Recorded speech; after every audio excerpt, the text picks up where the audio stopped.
अस्सलाम वालेकुम नाज़रीन इकराम, मैं हूं आपका मेज़बान शामिर हसन और वेलकम करता हूं आपको हमारे चैनल कंज्यूमर पाकिस्तान में।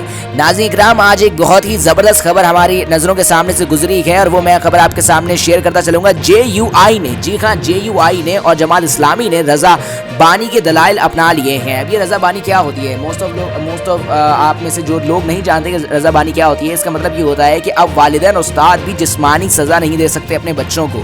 जी हाँ, ये एक ऐसा कानून है जो मैं काफ़ी सालों से चाह रहा था, ये उम्मीद कर रहा था, दुआ कर रहा था कि ये जल्दी पाकिस्तान में नाफिज हो जाए। क्योंकि अगर हम बात करें वेस्टर्न ममालिक की, वहाँ पर अगर आपको इंटेलिजेंट बच्चों में दिखती है, मैंने ये नहीं कह रहा कि पाकिस्तान में कोई बच्चा इंटेलिजेंट नहीं है, वो इस वजह से कुछ होते हैं जिनको जो है वो इन सब चीज़ों से जो वो दूर रखा जाता है, उनको जो है वो एक अच्छी ट्रेनिंग दी जाती है। लेकिन हमारे मुल्क में ये है कि एक रिवाज बन चुका है कि अगर बच्चे कोई भी गलती करते हैं उनको कोई अच्छी जो है वो सज़ा देने के बजाय कुछ ऐसी सज़ाएँ होती हैं बाहर के मुल्कों में, अगर आपको पता हो तो बाहर के मुल्कों में सज़ाएँ ये नहीं होती कि जो है वो हर बात पर अपने चपेटें लगानी बच्चों को, या फिर आपने जो है वो उन्हें डंडे से मारना है या ये करना है वो करना है। ये बातें बिल्कुल भी वहाँ पे अगर आप करेंगे तो आपको जेल में डाल दिया जाएगा कि अगर आप अपने बच्चे को जो है वो सज़ा देंगे, इस तरह सज़ा देंगे ना कि आपके तो यहाँ पे होते रहते हैं मदरसे में बच्चे को जो है वो ऊपर लटका के जो है वो उसको जो है वो इतना मारा कि बच्चा जो है वो दम तोड़ गया, या फिर उसको इतने कमर पे नील आ गया, उसके ये आ गया क्योंकि वो कुरान नहीं पढ़ा था या फिर अपना सिपारा याद करके नहीं आया था। इस तरह की जो अब ये अच्छी बात है कि अब ये इस तरह की क्योंकि टीचर्स भी हुआ करते थे कुछ स्कूलों में, तो अभी इस तरह की जहालत जब ख़त्म होगी तो ये बहुत ज़बरदस्त बात है कि आपके मुल्क से टैलेंटेड बच्चे, इंटेलिजेंट बच्चे निकलेंगे और उनको जो है वो जहनी जो है वो उनकी जो जहनी ताकत होती है ये कम नहीं होगी। क्योंकि साइंस में इस बात को प्रूव कर दिया गया है कि जब आपको जो है वो ये पिटाई मिल रही होती है, ये सब हो रहा होता है कि आपको एक चीज़ पे फोर्स करा जा रहा होता है कि ये आपने ये याद करना है, ये याद करना है, तो क्रिएटिविटी कहीं पैदा नहीं होती, सिर्फ पैदा होता है तो सिर्फ गधा। और वो गधा जो है वो वही बोझ आपका जो है वो पढ़ाई का अपने कंधे पे डाल के चल रहा होता है, फिर उसके बाद वो अपनी नौकरी का डाल के चल रहा होता है, फिर वो एक दिन गधा जो है वो अपनी कब्र में जाके सो जाता है। तो ये इस तरह के जो है आपके पास गधे पैदा होते हैं, बेवकूफ़ और जो है वो बाजी किस्म के लोग पैदा होते हैं। वो आपके पास बिल्कुल भी लोग पैदा नहीं होते जो इंटेलिजेंट होते हैं। जिस तरह के इंटेलिजेंट बंदे किस तरह के होते हैं? इंटेलिजेंट बंदे ये होते हैं कि जिनको एक जहनी सुकून मिला होता है।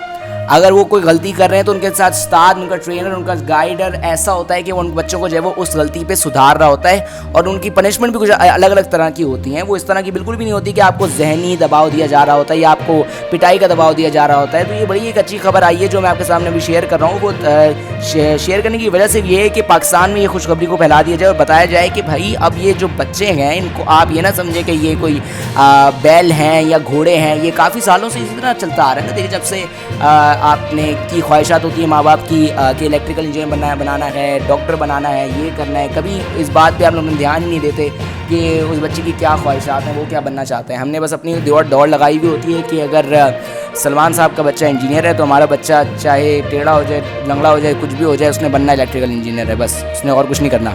तो ये क्रिएटिविटी को जगाएं, इस तरह बेवकूफ़ वाली हरकतें ना करें। पेरेंट्स को भी समझना चाहिए, टीचर्स को भी समझना चाहिए, अब टीचर को समझ आ ही जाएगा। क्योंकि ज़ाहिर सी बात है कि अब वो नहीं हो सकता कि आप मदरसे में बच्चों को जो है वो लटका रहे हैं। वो आपको 100 वीडियोज़ ऐसी मिल जाएंगी इंटरनेट पे, और लटका के जो है वो इतना मार रहे हैं उसे सबक ना याद करने पे कि जो है वो दम तोड़ जाए, या फिर जो है वो उसकी बड़ी बुरी हालत हो जाए कि उसको अस्पताल लेके जाना पड़े या बेहोश हो जाए। इस तरह के वाक़यात आते रहते हैं, आपको दिखते रहेंगे यूट्यूब पर, न्यूज़ में आपको दिखेंगे। तो ये जो जहालत है ये कम नहीं होगी बल्कि ख़त्म हो जाएगी। अच्छी बात है, अब ख़त्म हो जाए।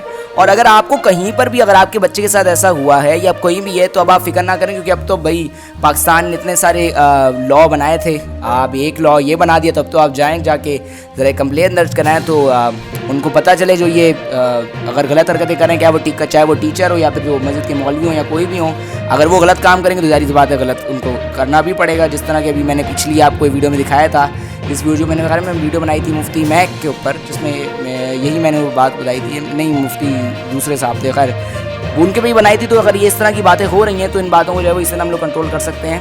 ٹھیک ہے ناظرین کرام. تو یہ خوشخبری ہے کہ اب جو ہے وہ بچوں کو ذہنی دباؤ, ذہنی پٹائی جو ہے ان کی ختم ہو جائے گی, اور فزیکلی پٹائی بھی ان کی ختم ہونے والی ہے. دوسرے طریقے ہوں گے بچوں کو پنش کرنے کے, اگر وہ کام نہیں کرتے یا کچھ نہیں کرتے, وہ دوسرے طریقے ہوں گے جو ویسٹرن ممالک میں, وہ آپ کو خود اندازہ لگ جائے گا, یا میں اس پہ تفصیلی ویڈیو بناؤں گا آنے والے وقت میں. چینل کو سبسکرائب کیجیے گا, لائک کیجیے گا, شیئر کیجیے گا اپنی کمیونٹی کے لوگوں کے ساتھ. فیس بک پیج کو بھی لائک کر سکتے ہیں, ہمارے ساتھ جوائن ہو سکتے ہیں فیس بک پہ, اور نیچے کامنٹ سیکشن میں بتائیے آپ کو ویڈیو کیسی لگی, اپنے ریویوز دے سکتے ہیں ہمیشہ کی طرح. اللہ نگہبان.